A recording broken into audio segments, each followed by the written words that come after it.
Dans les allées du lycée, les élèves avancent en silence, concentrés.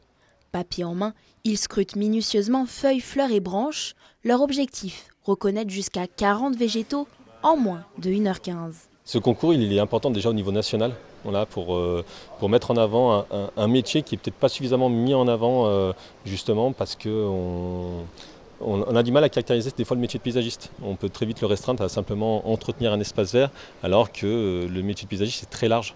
On peut, comme je dis, créer un espace, mais l'entretenir. On est à la fois jardinier, maçon, on peut être menuisier, on fait un peu d'électricité, un peu de plomberie, voilà. Donc c'est un métier qui est très riche, très varié.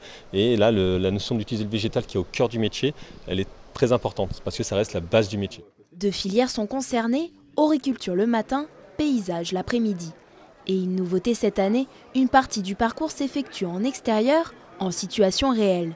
Une manière d'évaluer les candidats au plus près de leur futur métier. C'est énormément de sens d'observation. On leur apprend à regarder les pétales, à regarder les feuilles, quels sont les caractères diagnostiques de chacune des espèces. Ils doivent remplir du coup le nom latin, parce que c'est en latin qu'on parle en sciences.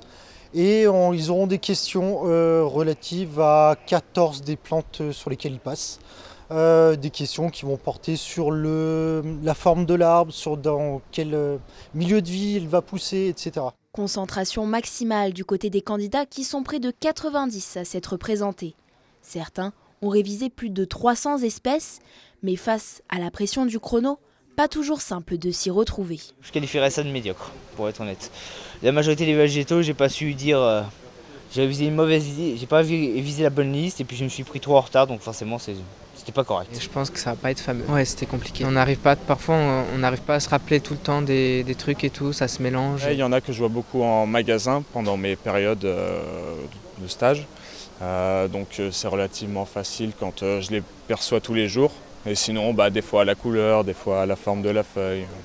Ça dépend de beaucoup de choses. Conclusion de cette journée, 5 jeunes passionnés de botanique représenteront la région Auvergne-Rhône-Alpes à la grande finale nationale qui aura lieu à Angers les 1er et 2 octobre 2025.